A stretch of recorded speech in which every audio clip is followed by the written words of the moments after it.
Hello, students. Welcome to week 4. This week we're going to be going over exclusions from gross income. Should go a bit faster than last week with inclusions of gross income. There's more things you include than things you exclude. Share the screen. Let's go through the slides. Okay, learning objectives. Determine whether an item is income. Determine which major statutory exclusions are available to a taxpayer. Here we're getting into it. All items of income are taxable unless they are specifically excluded. That's in the code or have been interpreted to be excluded. That would be through court cases. To avoid being taxed, you have two options. Establish that the item is not income, is something else. Here we give an example, return of capital. I pay $100 to get into this partnership. I get, after a year, I decided to get out and I get my $100 back. That's not income. That's just a return of what I originally put. Or establish that a specific exclusion applies to the item of income. That would be in code. Items that are not income. Here we've got unrealized income, unrealized gains. Land valued at $20,000 beginning of the year appreciates to $30,000 at the end of the year.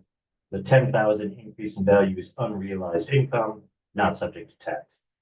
Here we've got some notes. Remember the wherewithal to pay, meaning you are in the best position to pay once you actually receive that money. If they had sold and recognized the 10,000, that's when they're in the best position. And administrative convenience, that's it would be a nightmare to try to track everybody's unrealized income. So they say, you know what, we're only going to recognize it when it's real. Self-help income, the amount saved is not subject to tax. You clean your own carpet as opposed to hiring someone to do it. You repair your own car instead of hiring a mechanic to do it. Selling price of property or investment, only the gain, not the entire selling price. So you must track your basis. Goes back to that, the land. You would recognize the 10,000, not the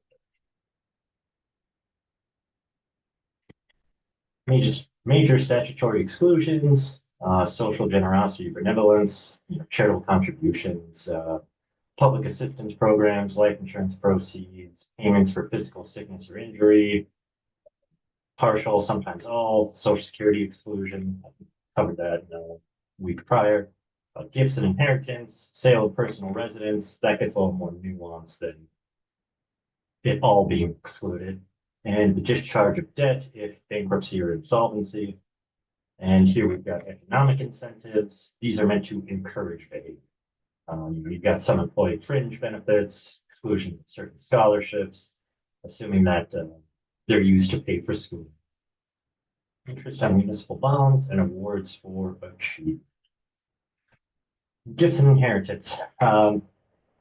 I could probably spend an hour just discussing this, but really it comes down to the intent of the donor. I get $100,000 from my parents.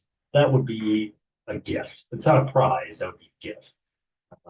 I open up a cereal box and I won $100,000 that General Mills is offering. That would be a prize. Prize is income. Bonus from employer is income. Gifts would not be. Generally, gifts are not taxable to the recipient. Any income derived after the donee takes title to the property is taxable to the donee. Someone gives me a building, right? I don't recognize that income, but if I start renting that house out, and then I would have rent. But it's not until I actually start doing it. If I sold it, okay, then that would be income.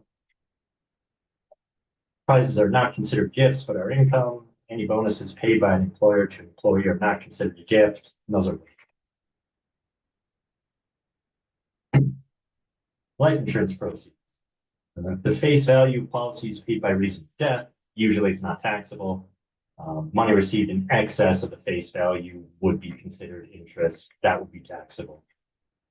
If a policy is purchased by one person for another person, the tax-free part is limited to purchase price and any additional premiums.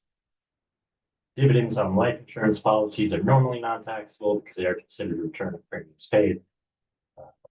dividends become taxable when they exceed the premiums. You know, if I pay $100 a month for this life insurance policy, uh, and then I start receiving some of that money back. That's money I put into it. It's almost like a return on capital. If you surrender policy before death, cash it out. The amount paid above the premiums is taxable, and losses are not deductible.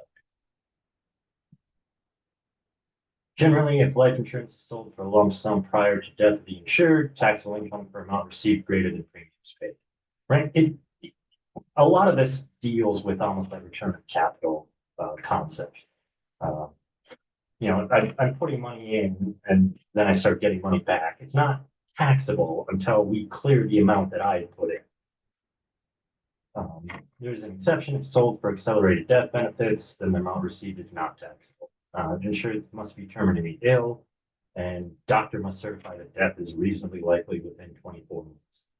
And then that's the accelerated benefits.